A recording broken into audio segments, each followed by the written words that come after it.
আসসালামু আলাইকুম, কেমন আছেন বন্ধুরা? আজকে আপনাদের দেখাবো এই ইফতারে বানিয়ে ফেলতে পারেন অথবা স্ন্যাক্সে বানাতে পারেন সুস্বাদু মোচমোচে পারফেক্ট বেগুনি রেসিপি। তো আমি এর জন্য নিয়ে নিয়েছি একটা বাটিতে আটা।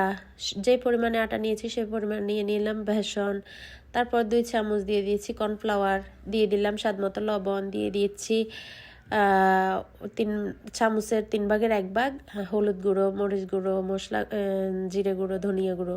তো সবগুলো উপকরণ মিশিয়ে নিয়েছি। এখন দিয়ে দেব বেকিং সোডা 4 চামচের 4 ভাগের 1 ভাগ দিয়ে আবার ভালো করে মিশিয়ে নিয়েছি। এখন একটু একটু পানি দিয়ে আমি একটা ঘন ব্যাটার তৈরি করে নেব। তো এভাবে আমি যেভাবে মাখাচ্ছি এভাবে যদি মাখান আপনারা, হাত দিয়ে মাখালে এটা পারফেক্ট হয়। তো দেখতে পাচ্ছেন কেমন ঘনত্ব হয়েছে। তো আমি এখানে বাটিতে একটা দিয়ে দিয়েছি পানিতে দিলাম কিছুটা পরিমাণ লবণ। তো লবণ পানিতেই আমি বেগুন স্লাইস করে ভিজিয়ে রাখবো 10 মিনিটের মতো। তারপর দেখতে পাচ্ছেন আমি ছুরি দিয়ে কিভাবে কাটছি। তো আপনারা একটু খেয়াল করলে দেখবেন।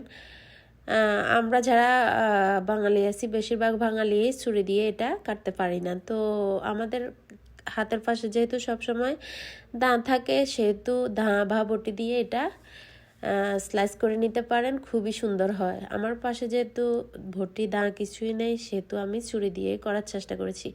আর দেখতে পাচ্ছেন কেমন হয়েছে এটার মোটা বা পুরুত্বটা। তো এখন আমি বেসনে ভিজিয়ে ভালো করে বেগুনটা এপিট ওপিট করে ভেজে নিচ্ছি। তো দেখতে পাচ্ছেন আমার একটা বেগুনি হয়ে গেছে। তো আমি সবগুলো বেগুনি এভাবে ভেজে নেব।